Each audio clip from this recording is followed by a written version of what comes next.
আসসালামু আলাইকুম সুপ্রিয় দর্শক, ভয়েস অব নিউজের পক্ষ থেকে আন্তরিক শুভেচ্ছা ও অভিনন্দন। দেশের বর্তমান পরিস্থিতি নিয়ে সাধারণ খেটে খাওয়া মানুষ কি ভাবছে, চলুন জেনে নেওয়া যাক আজকের জনমত। আসলে আমরা চান্দরা এখানে আসতে পারি না। চান্দরা হাই রোডে মামলা দেয় পুলিশে। গাজীপুর যে এর ভিতরে আছে এর ভিতরে সিএনজি চালানো হয় না, একদম খারাপ। বাজারের দামের কথা আর কই না ভাই, দেখেন আমি গাড়ি চালাই 1000 টাকা 1200 টাকা বেতন পাই। ইডিতেও আমার হয় না।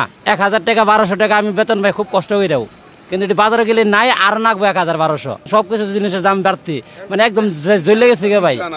পাবলিক যাতে খায় শান্তি হতে পারে, জিনিসের দাম কম।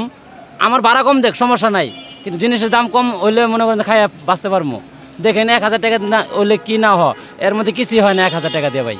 জিনিসপাতির দাম বেশি, 50 টাকার আলু আহান 80 টাকা 90 টাকা, পেঁয়াজ 140 টাকা।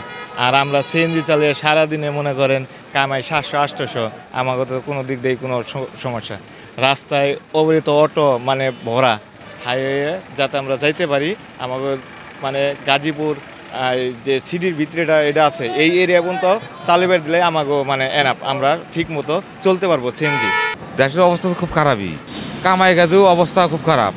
কামাই কাজে নাকি মনে হয় ঢাকা শহর থাকি, মনে করেন যে ওই গার্মেন্টস টার্মেন্টস সব বন্ধ করে দিতেছে। আমাদের দাবি যে বাংলাদেশে মনে করেন যে শান্তি চাই, আমরা সাধারণ মানুষ যাতে এক মুঠ ভাত যাতে সুষ্ঠু মতো খেতে পারি। গাড়ি চালায়া তেলের টেই কামাইতে পারতেছি না। আর শ্রমিক আন্দোলন তো প্রতিদিন আসি। এই শ্রমিক আন্দোলনের জন্য 2 ঘন্টা 3 ঘন্টা গাড়ি নিয়ে রাস্তায় পড়ে লাগে। এই যাত্রী নাইমা যায়, এই 2 ঘন্টা 3 ঘন্টা প্রতিদিনই এই শ্রমিক আন্দোলন আসেই।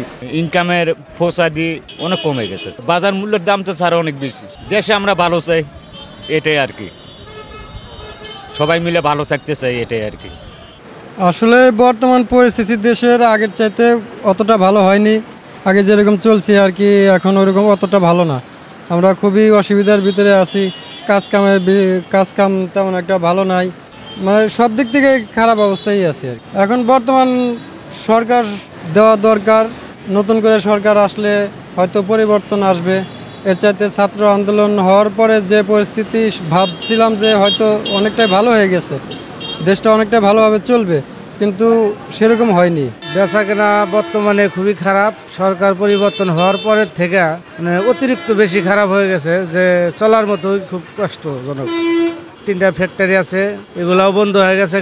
বন্ধ হওয়ার কারণে আমরা আরও বিপদে আছি। আমাদের চাওয়া বলতে কোনো দলীয়ভাবে চাওয়া না, আমাদের চাওয়া হচ্ছে যেটা ভালো হবে ওটাই ভালো চাই। আগের মতো ব্যবসা বাণিজ্য যাতে করতে পারি, ওরকম সুযোগ সুবিধা ভালো থাকবে, মিল ফ্যাক্টরি চলবে। এখন বর্তমান যে পরিস্থিতি খুবই খারাপ, কারণ আমরা যে বাইক চালাই, এই বাইক চালানো তো মনে করেন এখন পেটের ভাত হচ্ছে না, সব কিছুরই দাম বৃদ্ধি। আমরা যে কোনো জায়গায় যে মনে করেন একটা শান্তিভাবে এক জায়গায় দাঁড়াবো, সব জায়গাতে দাঁড়ানোরও সুযোগ নাই। তো এর জন্য আমরা খুব খারাপ পরিস্থিতিতে আছি। এখন সামনে যারা নেতৃত্ব দিচ্ছে, ইনারদের দ্বারাই যদি দেশের ভালো কিছু বয়ে আসে, এটাই সবার কাছে আমাদের শুভকামনা।